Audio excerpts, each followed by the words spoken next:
Alright, so magandang gabi po sa inyo lahat mga Discover. Kamusta po kayo? So ngayon, i-unbox muna natin tong Ratchet Gear Wrench Set. Gear Wrench Set. So bago ko gawin to, no, nabili ko siya sa Lazada. At ang price po niya is 767 pesos.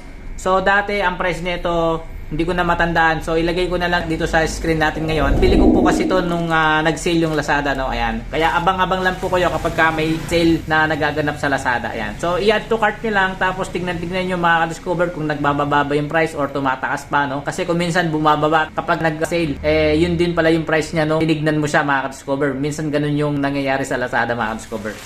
Ayan. So buksan natin. So, ito nga po pala, non-paid promotion. So, sarili kong pera yung pinambili dito mga Discover. Ito siya mga Discover. Ayan. So, bali, 1, 2, 3, 4, 5, 6. 6 pieces siya mga Discover, no? Yung size niya, 8, 10, 12, 13, 14, 17. Ayan, no? Ang ganda niya mga Discover. Meron pa siyang case. Ayun. So, yan mga Discover. Nabukasan na natin, ano? Ayan. So, kaya siya tinawag na flexible mga Discover, no? Ayan. So, kapag kaalanganin yung ihigpitan mo, no? Ayan, no? O, tapos ibabaliktad mo naman kung paigpit or paluwag, no? Ayan. So, flexible lang siya mga Discover. Ayan. So, tapos dito, open wrench. Hindi po tayo binayaran dito, no? Kung gusto niyo mag-order, try kong ilagay yung link nila at kung available pa kasi kung minsan mga Discover nag-out of stock or hindi na siya nagiging available. Ayan. Ito, gagamitin natin itong 12, no? Papakita ko sa inyo kung paano siya magagamit natin, ano, ayan. Alright. Papakita ko sa inyo kung paano siya nagiging helpful sa atin. So, tingnan nyo mga Discover itong tornilyo na ito. Ano, ayan. So, ayan, kapag diretso lang siya mga Discover, ayan. Mahirap siyang dukutin mga Discover, ayan. So, itry kong ipasok dito mga Discover sa may ilalim. So, halimbawa, ito yung pang ano mo, diretso siya, hindi mo siya maluluwagan or mahigpitan, ano. So, ngayon, ipeplex natin siya, ano. Kaya siya flexible, ayan.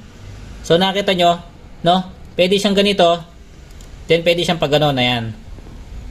Gamit itong flexible na 12mm. Mahihigpitan natin to na paunti-unti, no? Ayan. So, kita nyo mga Discover, ganito ka-helpful ito, tools na ito, no? Ayan. Ayan. Kahit konting space lang mga Discover, nahihigpitan natin yung tornilyo.